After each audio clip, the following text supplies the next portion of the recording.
में नहीं हो सकता। ये भारतीय जनता पार्टी की राजनीति से छोटे कार्यकर्ताओं को लोकसभा मुख्यमंत्री प्रधानमंत्री जैसा बनाया जा सकता है, लेकिन निश्चित तौर पर अब समय आ गया है भगवा होने का।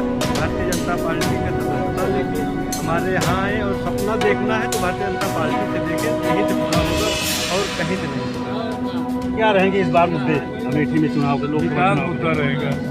क्या कहना चाहते हैं कि यहाँ कांग्रेस लड़ेगी या नहीं लड़ेगी? लड़ेगी, पार्टी है, क्यों नहीं लड़ेगी? तो अभी तक कोई प्रत्याशी उतरा नहीं है। 5 साल से मुंह नहीं दिखाए हैं यहाँ। कोरोना जैसी महामारी पड़ी, राहुल जी यहाँ को याद नहीं किए। कितने लोग धरना दिए 43-44 दिन। राहुल जी ने एक बार नहीं कहा अमेठी लड़ेंगे।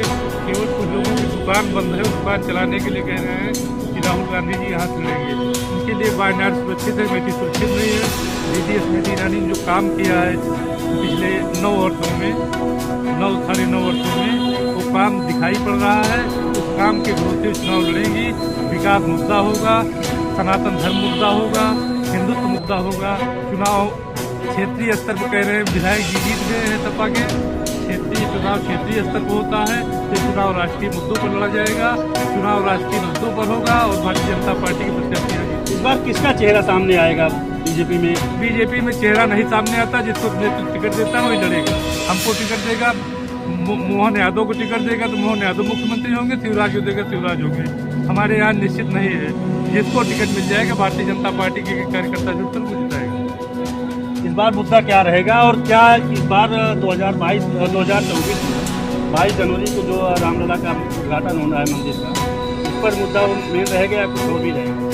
देखिए, जहाँ तक राम मंदिर का सवाल है उद्घाटन का, तो वह तो कोई मुद्दा है ही नहीं। उसे मुद्दा बनाने की इन लोगों ने भरपूर कोशिश की। वह तो एक मिशन था और वह मिशन किसी भारतीय जनता पार्टी अकेले का नहीं था। वह मिशन पूरे देश के हिंदुओं का था और वह मिशन सुप्रीम कोर्ट ने पूरा किया है और भारत की सरकार उस पर सुप्रीम कोर्ट के आदेशानुसार बाकायदा कार्य कर रही है। सरकार का श्रेय उसके कार्य करने के लिए जाता है। सरकार के वह लोग जो उसके आंदोलनों में शामिल रहे हैं, उन्हें भी उसका श्रेय बिल्कुल जाना चाहिए। अब अगर इसमें किसी को मिर्ची लग रही है, अगर इसमें किसी को तकलीफ हो रही है, तो वह नाजायज है, वह नहीं होना चाहिए। और जो कार्य ईश्वर का है, जो कार्य भगवान राम के जन्म से जुड़ा हुआ है, उसमें सभी को शामिल होकर के खुशी मनानी चाहिए। सभी को वहाँ पे जाना चाहिए, सबको अपने घरों को रोशन करना चाहिए, जैसा कि जो है वो निर्देश संगठनों द्वारा, धार्मिक संगठनों द्वारा दिया जा रहा है, उसका पालन करना चाहिए। वह कोई मुद्दा नहीं है। जहाँ तक बात है कि चुनाव 2024 के मुद्दों का, तो 2024 के चुनाव में भी कोई विशेष मुद्दा इस बार भी नहीं है। आप जान रहे हैं कि पिछले 2 बार से लगातार भारतीय जनता पार्टी की सरकार बन रही है। उसका कारण ये है कि जो पार्टी में डिफरेंस की बात कही जाती है, आज भी भारतीय जनता पार्टी में लोकतंत्र है, जो अन्य पार्टियों में नहीं है। भारतीय जनता पार्टी में 3-3, 4-4 बार मुख्यमंत्री रहने वाले लोगों को अचानक से काट दिया जाता है। उसका कारण है कि सबको अवसर मिलना चाहिए और एक ही चेहरा देख करके जनता जो है वो कभी कभी उगने लगती है। और सीधी सी बात है कि जब चेहरा बदलेगा तो थोड़ा बहुत गतिविधि, कार्यविधि जो है वो भी बदलेगी।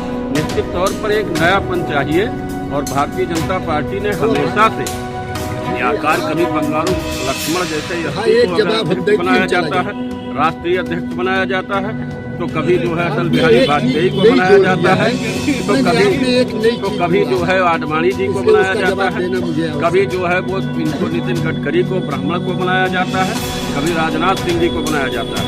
ऐसा लोकतंत्र अन्य किसी पार्टी में दिखाई नहीं पड़ता है। भारतीय जनता पार्टी सदा से, हमेशा से इस बात पर जो है वो अडिग रही है। उसके फंडामेंटल, उसके जो कानून है, उसका जो लॉ है राजनीतिक पार्टी का, वो सबसे अलग है, सबसे अलग रहेगी। और जनता खुद देखती है आपकी बातों में क्या सच्चाई है, ये जनता देख लेती है, ये कहने की जरूरत नहीं। रही बात, आपने एक शब्द पहले कहा कि 20,000 से चुनाव हारी भारतीय जनता पार्टी। भारतीय जनता पार्टी 20,000 से चुनाव नहीं हारी। उन्होंने जो इनकी प्रत्याशी थी सपा की, जो विधानसभा में, वो महिला जो है हर जगह रोई कि मेरे पति को न्याय दीजिए। न्याय के उस पर जनता उनको दिया। आज तक माननीय विधायिका महोदय ने कोई भी अपने विधायक निधि से या अमेठी क्षेत्र पूरे विधानसभा में किसी प्रकार का कोई विकास नहीं किया है, न कोई उद्घाटन किया, न कोई शिलापट लगा उनका। वो क्या कर रही है ईश्वर जाने। लेकिन ये कि भारतीय जनता पार्टी पुनः पूर्ण बहुमत से सरकार बनाएगी, तो देश